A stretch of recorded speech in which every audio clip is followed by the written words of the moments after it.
Hello and welcome to News Central TV. I'm Dashen, Usman. The top stories this hour.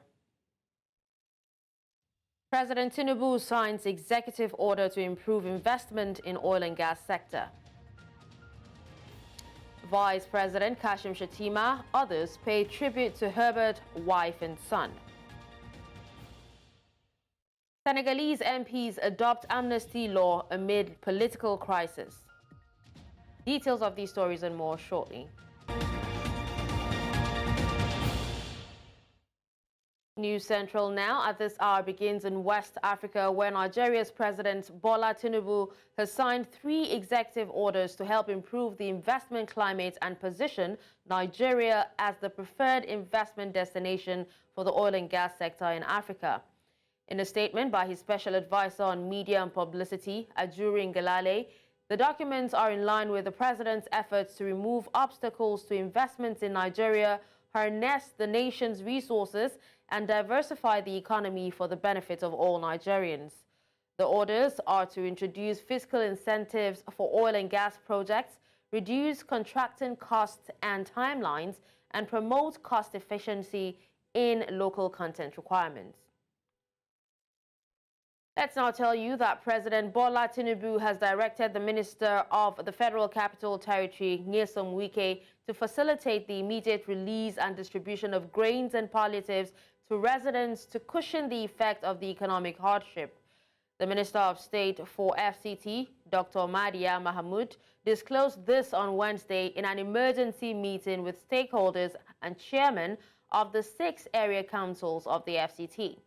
She said the directive came in a letter from the Presidency through the National Emergency Management Authority to the FCT Minister, while also announcing the setup of a committee to carry out the directive within the next 2 weeks. Some FCT residents had on Sunday attacked a warehouse in the Gwagwa Tasha area of Abuja. Now, from the Nigeria's capital, let's now head to North Central region, where all is now set for the government of Plateau State to begin to cushion the effect of high cost of living for residents of the state. To security matters, the Nigerian Senate has condemned in strong terms the recent attacks on Benue communities by terrorists. The upper chamber also called on the federal government and other authorities to put appropriate measures in place to forestall the reoccurrence of such an incident. This formed part of the resolutions of the lawmakers when the issue came up during Wednesday's plenary at the upper chamber of the National Assembly. The Senate says it is worried about the worsening spate of insecurity in the country after Senator Emmanuel Odende raised a point of order on the killing of over 50 people in Logo, Goma, and Katsina-Ala areas of Benue State. Nigeria's House of Representatives has urged President Bola Tinubu to improve the presence of security operatives in communities being ravaged by bandits in Katsina and other neighboring states. This followed a resolution passed by lawmakers after debating a motion of urgent national importance as they expressed concern over the number of communities in Katsina State under siege. Idong Joseph reports. Recent attacks by bandits in Katsina State, northwest Nigeria, has led to the death of many, leaving several others injured. As lawmakers debated on the situation in the state, they called for government intervention in the provision of security and humanitarian aid to those in need. One lawmaker from the state revealed that 17 local government areas in the state are currently witnessing bandit attacks. My house, Mr. Speaker, my house is 600 meters to the camps of bandits. I don't know when I slept in my house. Talk less of the colleagues. Last week, the governor wanted to go to a place where the bandits attacked. They sacked the whole village. He couldn't break through. So there is the need for government to come to the rescue of Katsina State before we turn into Borno State. Others say the situation is not exclusive to Katsina State, but being witnessed in some other states and called for urgent intervention. If only Katsina, Sokoto and that place are being taken care of, There's still been people from Benue migrating back to those areas. It should all be taken care of. It's happening in Zampara. It's rotating back to Sokoto, to my constituency. Me and my logam are all neighbors. You are neighbors? Well, I never near him. Okay. So you want to amend that Zamfara? I want my Sokoto to be included. You want? Don't issue matter, sir. I want them to be among the 3 states. This motion is narrowed within Katsina State. So the amendment is not relevant to this motion because his amendment is not related to Katsina State. Those in support of the motion as amended, say aye. Those against, say nay. The ayes have it.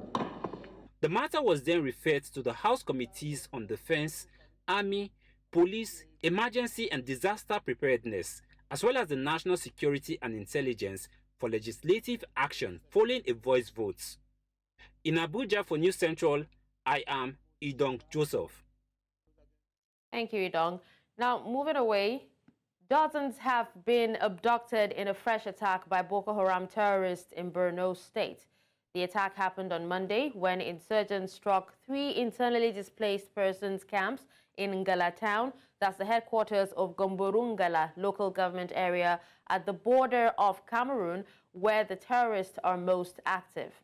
According to a security source, the victims, over 40 girls and women, went to fetch firewood from the bush when the insurgents whisked them away from the Bobansansani camp, Zulum camp, and Arabic camp. The source said the number of women and girls kidnapped could be higher, as the specific number of the abducted girls has yet to be ascertained. All right, now to discuss this, we're joined by 2 gentlemen. We have Yusuf Mohammed Gulumbo, Camps Manager, Acting Council Coordinator, Disaster Management and Humanitarian Affairs. And we also have Inko Taria Ikbalibo, MD, Tarmac Security Limited. Good morning, gentlemen. Thank you so much for joining me. All right, Good now morning, let's and begin. thank you for... Yeah. All right, so let's begin with Yusuf. Now, I'm told that you're actually at the camp where the incident actually happened, or close to where the incident happened. This is yet another abduction story, and we thought we had actually gotten to a point where we would not be hearing of such number of girls and women being abducted, considering, you know, the last time it actually happened. Is this ever going to end? What can you tell us about this? Yusuf. Hello, Yusuf, can you hear me?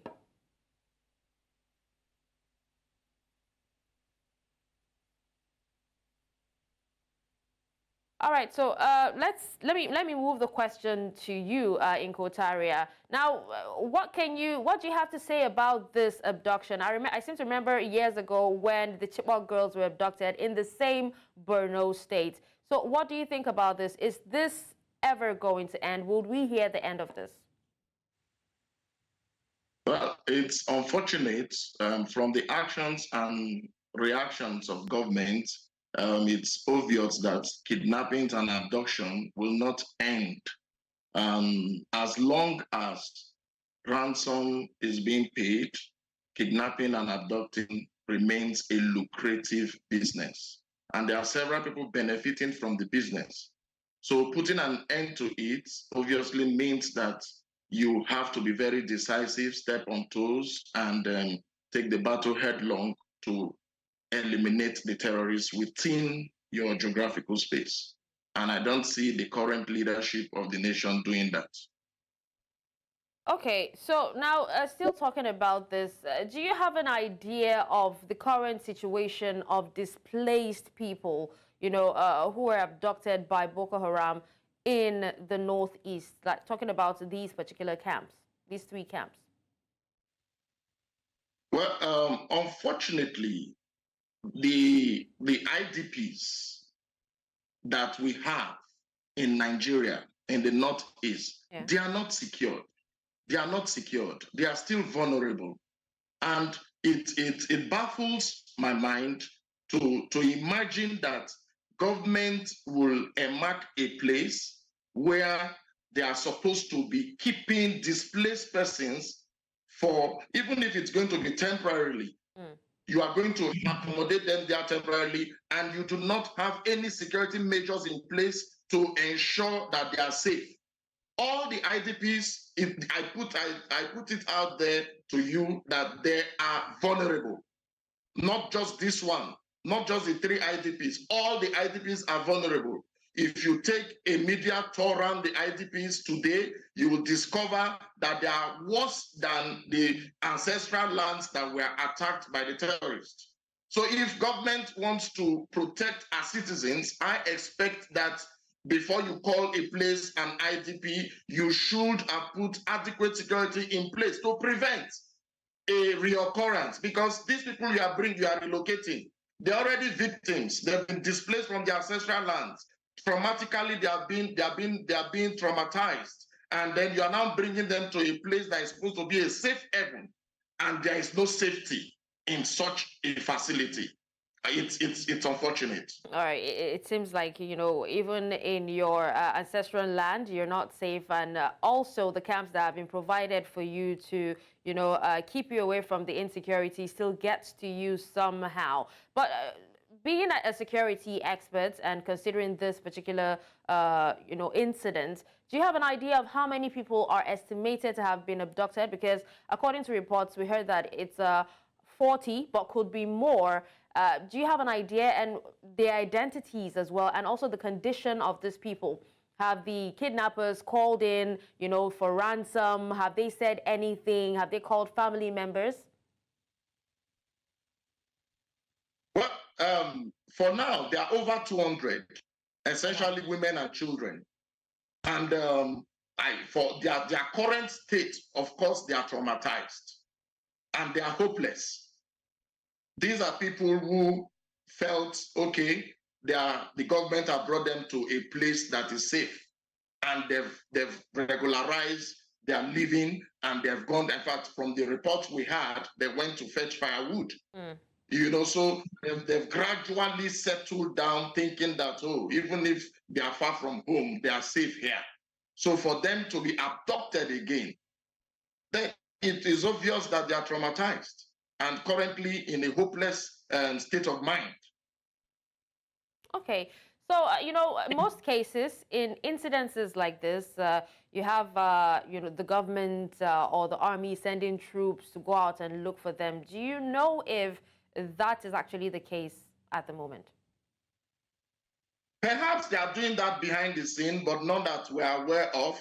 And of course, you know your government, you know the federal government, they are always reactionary. And I have always advocated that security is proactive. You put measures in place to prevent an occurrence, not to react or to respond.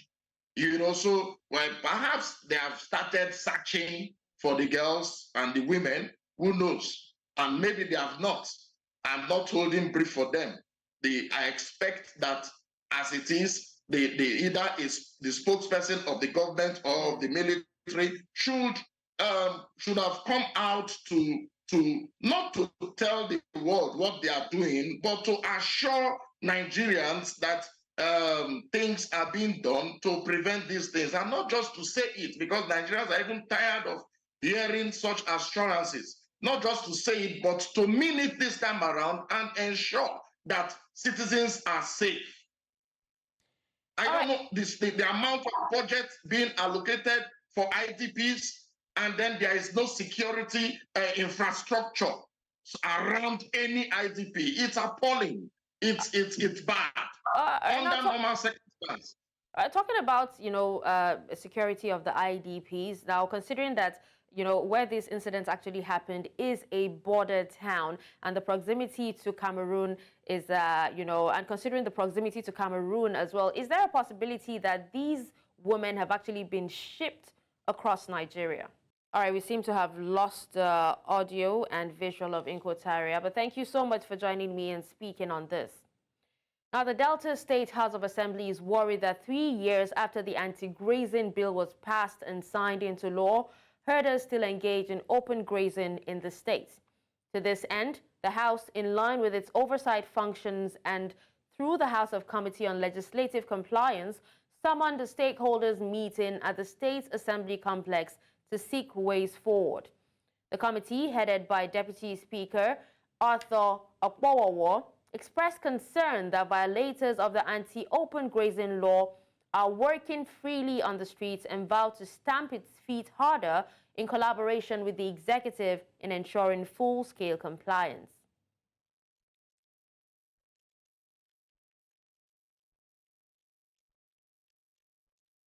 Now let's stay in Delta State for a bit and tell you that the governor of Delta State, South Nigeria, Sheriff Oborewori, has identified entrepreneurship and skill acquisition as key to wealth creation in a nation plagued with unemployment and economic challenges. Governor Oborewori made the remark when he received the state coordinator of the National Youth Service Corps, Alao Olusegun, and his delegation at Government House, Asaba. Oborewori thanked the NYSC for its contribution to the state's development. Earlier in his remarks, Olusegun appreciated Governor Oborewori for the wonderful works at the NYSC permanent camp at Iseleoku, describing it as one of the best in the country. Continue to see how we can also partner together.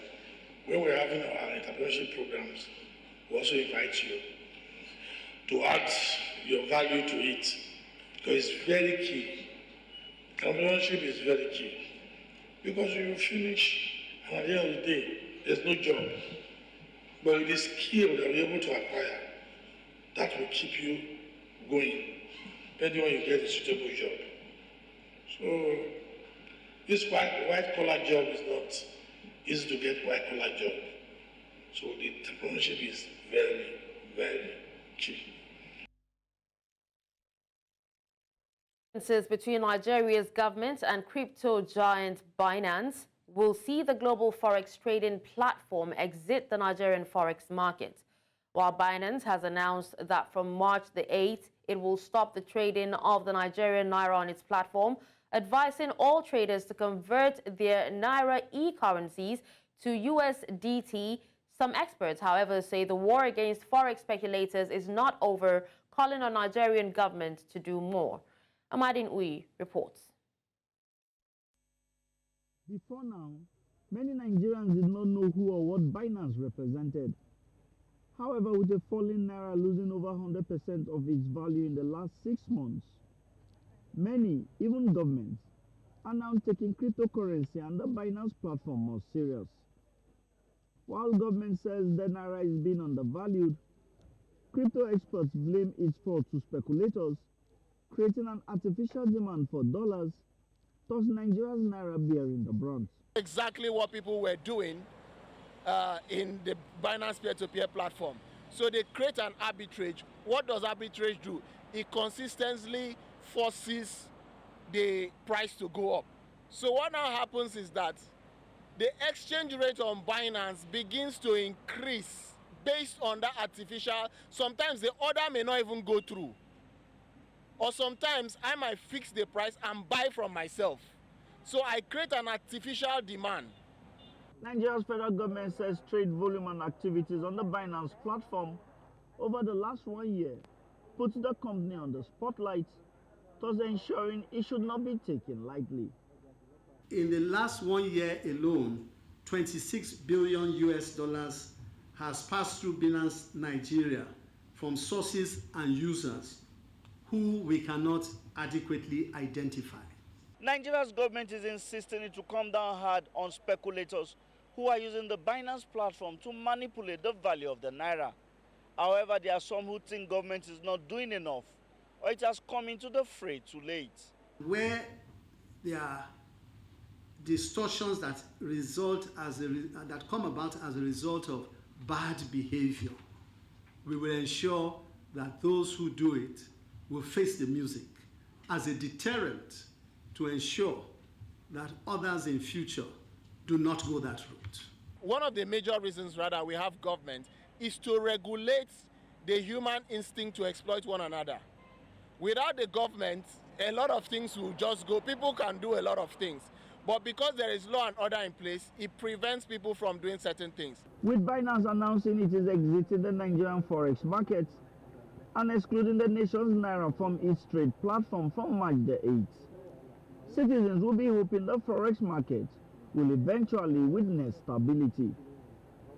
In Abuja for News Central, I am Amajin Uyi.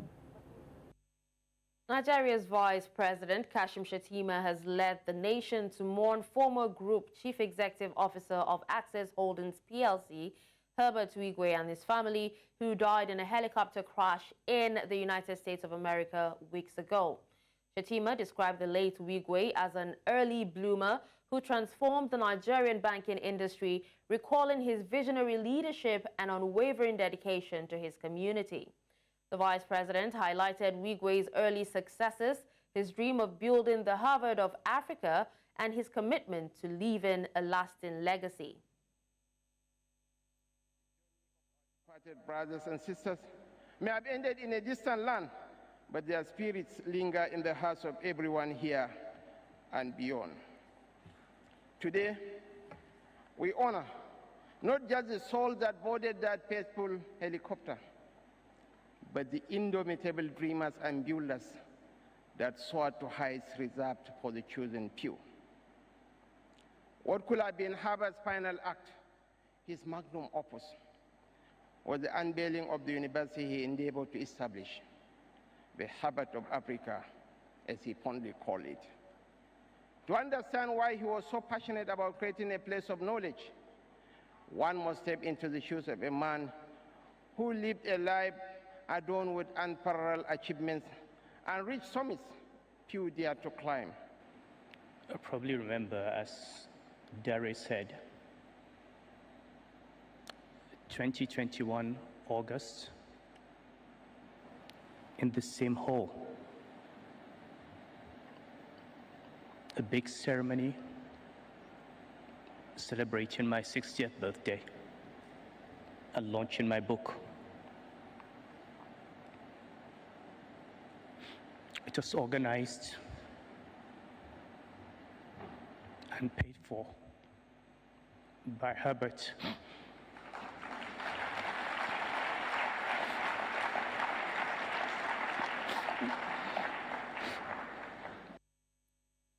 The dignitaries present at the event were former Vice President Professor Emil Shibaja, Lagos State Governor Babajide Sanwo-Olu, the Governor of Abia State Alex Oti, Presidential candidate of the Labour Party Peter Obi, Chairman Dangote Group Aliko Dangote, among others. News Central now returns after the break. Do stay with us. Welcome back and thank you for staying with us. Now to health matters. Obesity is not just a number on a scale. It is a global public health concern impacting lives in various ways. Obesity, once thought to be mostly a problem of high-income nations, is now increasing significantly in countries with lower and middle incomes. News Central's Dr. Kelechi has the rest of the story. According to the WHO, as at 2022, 1 in 8 people worldwide are living with obesity. Adult obesity has more than doubled since 1990, while adolescent obesity has quadrupled, with 37 million children under the age of 5 being overweight. According to the 2021 Global Nutrition Report from Nigeria, it is estimated that 15.7% of adult women aged 18 years and over and 5.9% of adult men are obese, with a prevalence of 3.3% in children. BMI, body mass index, is a measure of body fat with the individual's height and weight. The body mass index is a person's weight in kilogram divided by square of height in meters. According to the World Health Organization, a body mass index of above 30 is considered obese. Now, because someone is fat, looks fat, does not mean the person is obese. Neither does someone looking slim mean the person is not obese. As medical experts shed more light on obesity and body mass index and its health effects, interactions with the average man on the streets expose a low level of understanding about these issues. I believe obesity is a situation where somebody is very fat, and as a result of the fat is affecting their organs and their health overall. I feel like it's being caused by overfeeding, or possibly you don't control what to eat. So people are just born that way. Like they have big body size, so it's not always the fact. Plan your meals ahead. Limit processed foods. Prioritize fruits and vegetables. Reduce starchy carbs. Incorporate lean protein and healthy fats to promote satiety and enhance weight loss. In line with the 2024 World Obesity Day campaign theme, Let's Talk About Obesity, it is imperative to recognize that addressing obesity goes beyond mere conversations. It is about embracing the complexity of this issue and implementing a multifaceted solution that considers various aspects of health, lifestyle, and community support to reduce the burden of obesity and control the numerous health hazards associated with it. Obesity kills. You can actually extend your lifespan by losing weight. I did it. I was a victim because I was very obese. But in the last 4 months, I've lost about 25 pounds and I feel great. Because it's probably going to be a bigger pandemic than COVID, especially with Nigerians. While obesity is more commonly observed in adults, the rising global trend of obesity among children and adolescents is a significant public health issue. Children and adolescents with obesity face an increased risk of transitioning into obese adults, posing substantial health and economic challenges. In Lagos, for News Central, Dr. Kelechi Okoro. Now moving away from Nigeria, Senegalese MPs have passed an amnesty law covering acts linked to deadly protests in the last 3 years, a controversial text aimed at claiming the crisis sparked by the presidential election delay. Now, lawmakers approved the bill by 94 votes in favor and 49 against. Critics say it will shield the perpetrators of serious crimes, including homicides. Stakeholders are calling a return to normalcy as tensions in the country remain high. A resistance front formed by several civil society organizations and a group of 16 opposition presidential candidates have demonstrated in the suburbs of Dakar. They call for a presidential election to be held as soon as possible. The front is also opposed to the amnesty law. Avait donné au président une injection qui n'a pas été exécutée ou exécutée en sa manière. Et nous, on trouve que jusqu'ici, c'est un manquement aux lois de notre pays. Donc c'est normal qu'aujourd'hui, qu'on se rassemble ici pour demander aux populations d'être très alertes et de suivre ce qui va se passer dans le pays, parce que rien ne peut se passer sans la population. Au vu de tout ce qui se passe, bon, je pense que le président Macky Sall veut rester encore. Or que ça aussi c'est antidémocratique. Et bon, nous dénonçons ça. Il est entré par la grande porte. Nous sollicitons pour qu'il sorte aussi par la grande porte, au moins. Écarter, c'est ça le minimum. Oui. Il va falloir qu'on maintienne la date du 2 avril pour le départ du président Macky Sall. Voilà, son mandat est arrivé à terme. Nous sommes là en tant que jeunesse politique, membres de la coalition Diao 2024 avec le président Mambo Diao pour manifester notre soutien dans le front et exiger davantage également la libération des détenus politiques et puis bon, et le départ du président de la République Macky Sall le 2 avril. ba ci man mii taxaw nii nga xamante ne sax victime laa ci ñu jël sama loxo bi dagg ko fii ngay gis nii sama loxo bi nii ma ko def nii sama sidit bi dafa dagg sama baaraam bi dagg sama tànk bi damm tey jii ñu ñëw amul lenn luñ lay wax amul kenn kuñ naa la yow kii moo la def li wala jàpp nañ ko léegi nag nan la fa demee ñu bëgg na taxaw tey ne dañ leen di baal fan. A Tunisian court has overturned a journalist's prison sentence for revealing information about the security services, paving the way for a retrial. Khalifa Gismi, a correspondent of Tunisia's most popular radio station, Mosaic FM, was convicted in November and handed a 1-year prison sentence that was later increased to 5 years on appeal. Now, according to Gismi's lawyer, Rahal Jalali, the Court of Cassation invalidated the 5-year judgment and ordered it to be reviewed. Gismi left prison Wednesday evening. يعني حطونا في اي قانون يعني شي يعاقبونا به نحن دائما نحافظوا على نحترموا خليقه المهنه نتاعنا، ماناش نفوق القانون، نخدموا في اطار القانون. عديت 6 شهور في السجن على لي شيء عدم كشف المصدر بالطبيعه ما نعطوه في حالات استثنائيه ويكون يعني قدام قاضي عدلي مختص. انا جتني فرقه امنيه وطالبتني بكشف المصدر، رفضت بالطبيعه احترام المهنه نتاعنا. In the south of the continent, South Africa's economy expanded 0.1% in the fourth quarter of 2023 in quarter-on-quarter seasonally adjusted terms, narrowly escaping a technical recession according to statistics agency figures released on Tuesday. Statistics South Africa reported that the economy grew by 0.6% in 2023. The fourth quarter growth rate was somewhat lower than the 0.3% forecast. Now to discuss this, we're joined by Bonke Dumsa, an independent analyst. Hello, Mr. Dumsa. Thank you so much for joining me. Yes, Professor Bonke Dumisa is okay. And all right, Professor, thank you so much for joining us. All right, now, Professor, can you tell us what factors contributed to South Africa's escape from recession in the fourth quarter with a growth rate of 0.1%? You know, the only sector which really saved us from moving into a technical recession was the mining sector. The mining sector in South Africa had been going down and down over a period of time, especially what they call the PGM sector.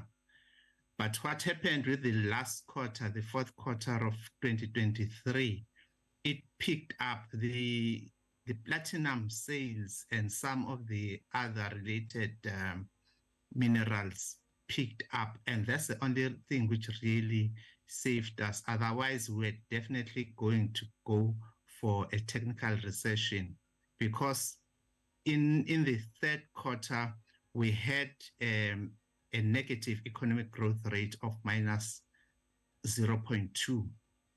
And if ever we had another negative economic growth rate in the fourth quarter, then we're going to move to a technical recession, because in economics terms, you define a technical recession as 2 consecutive economic growth rates of negative magnitude, that is minus followed by a minus, then you have a technical recession.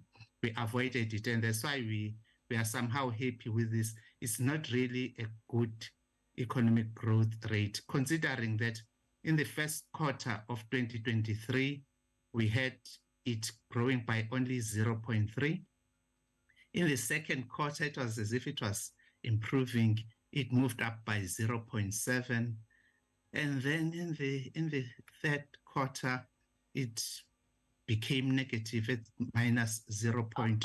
All right, Professor, but how sustainable is this growth? Is there a likelihood of, challenges or risks that South African economy might face in maintaining positive growth going forward?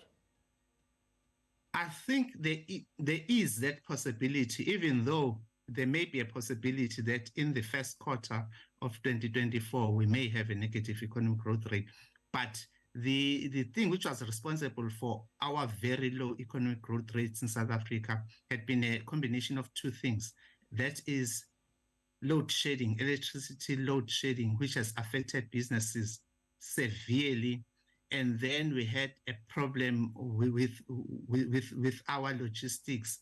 The main company owned by government, Transnet, could not really deliver at our harbors and on the roads. So that affected us. And it looks like we may improve on load shedding, but I cannot say the same thing about on logistics. Okay. So let's talk about, specific industries or even sectors. Which of them actually drove the growth in the fourth quarter? And are there any prospects for their continued growth in the near future? Well, as I was saying, that it was really the mineral sector, the mining sector, which improved and helped us out of this thing. We hope it will continue. Looking at the price of gold as it is now, which is just going up and up and up.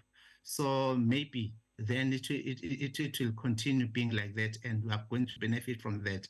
And then when it comes to the logistics, the government is trying to do something about it. They have engaged a Philippines-based international company, which is an expert on harbor issues.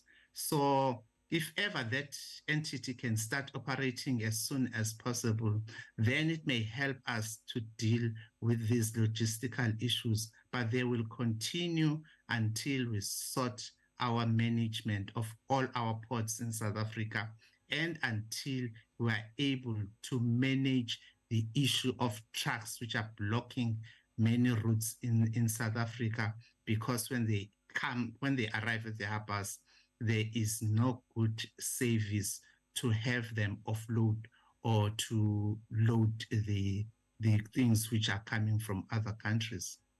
All right. Well, thank you so much, Professor Dumisa, for joining me and speaking on this. We appreciate you for your time. Thank you, Chapa. All right, let's head to Central Africa, where a court in Bangui provisionally released on Wednesday one of the Central African Republic's main opposition leaders and adjourned his defamation hearing until next week. International human rights groups regularly condemn the crackdown on all opposition forces in CAR, ranked by United Nations as one of the 4 least developed in the world. Krepin Mboli Gumba, a lawyer and coordinator for the leading opposition forum, BRDC, against President Faustin Archange Touadera, was brought before the High Court after 3 days in detention, facing charges of defamation and contempt of court. After his lawyers sought to have the case dismissed, presiding Judge Matthew Nanabibi told the hearing that the defendant is released provisionally on condition he does not leave Bangui. You're still watching News Central now. Still ahead. Thousands march against president's reforms in Colombia. We have the details after the break.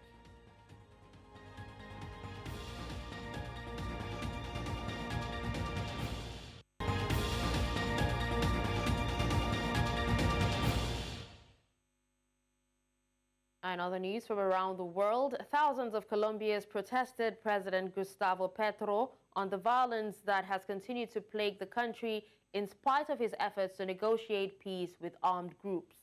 There were also marches in Cali, Medellin, Barranquilla, Bucaramanga, and other cities. Petro, Colombia's first ever leftist president, enjoys only about 35% support according to opinion polls. His government has been negotiating with armed groups that have continued fighting despite the disarmament of the FARC, which is a major guerrilla force following a 2016 peace deal.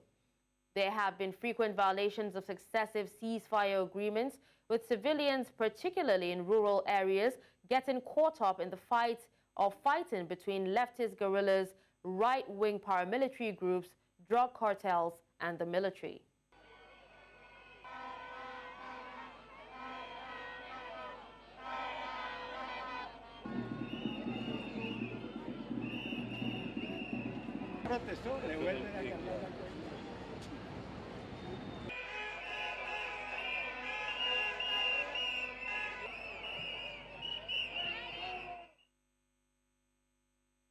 And let's join our business desk for today's news. Welcome to Business News.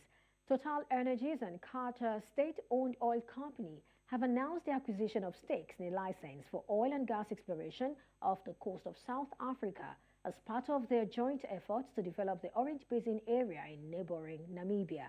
Under the agreement, Total Energies will purchase a 33% stake in the offshore block 3B/4B, covering approximately 18,000 square kilometers, while Qatar Energy will hold a 24% stake. The remaining ownership will be retained by the existing project owners, including Africa Oil, Azinam, owned by Canada-listed Eco Atlantic, and Ricocure. This collaboration aligns with the company's existing partnerships for exploration and production activities in Namibia, Guyana, and Kenya. South Africa's business confidence declined in the first quarter of 2024 due to ongoing challenges such as load shedding, port congestion, and inflation, according to a survey by Rand Merchant Bank, RMB, and the Bureau for Economic Research. The business confidence index dropped to 30 points from 31 points in the previous quarter. Asa Langa, RMB's chief economist, highlighted that supply constraints, including load shedding and logistical challenges, continue to constrain South African businesses. Retail confidence decreased by 13 points to 34 points, primarily due to weak demand for consumer durable goods and declining profitability for retailers. The manufacturing sector also faced challenges, with confidence falling by 5 points to 21 points, reflecting weaker domestic and export demand. The Ugandan Central Bank raised its interest rate at a special monetary policy meeting to address worsening inflation and bolster its shilling. Deputy Governor Michael Atingi-Ego announced that policymakers increased the benchmark rate from 9.5% to 10% during a virtual briefing on Wednesday, marking the first hike since October 2022.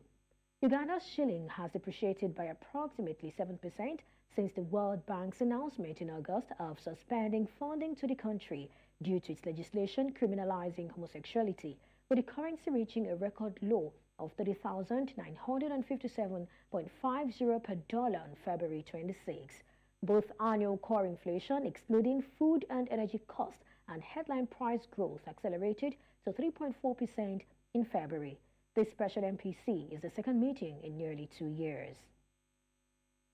And that's the offering on business news at this time. Thank you for watching. I am Perpetua Fasomi Peter. The news continues shortly. Bye for now.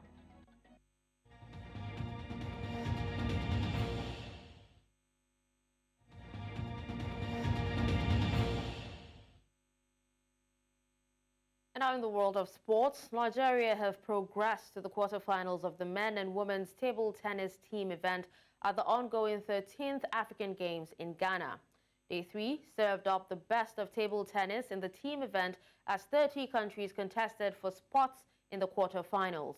As it stands, top seeds Egypt and Nigeria, as well as Algeria, Tunisia, and Madagascar, have booked their places in the quarterfinal of the table tennis men's team event.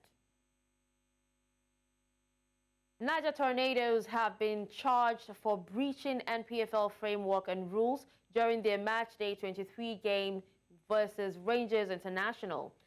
Now, Tornadoes failed to provide adequate and effective security, resulting in unauthorized persons gaining access to restricted areas. As a result, have been fined the sum of 3 million naira.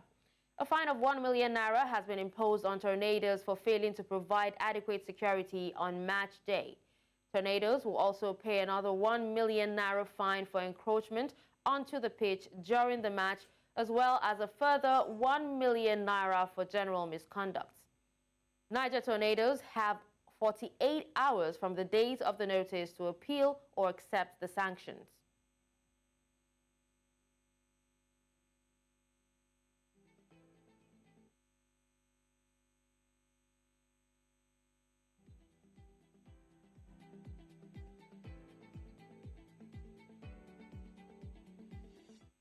And that's all at this hour. But before we go, let's take another look at some of our top stories. We told you that President Tinubu has signed an executive order to improve investment in the oil and gas sector. We also told you that Vice President Kashim Shettima, others have paid tribute to late Herbert Wigwe, wife and son. And finally, you heard that Senegalese MPs have adopted an amnesty law amid political crisis. Send your eyewitness report to the WhatsApp number on the screen. Do follow us on social media. We are at News Central TV. You can watch News Central live on DSTV channel 422, Star Times channel 274, Avo TV, and YouTube. Many thanks for watching. I'm Dashen Usman.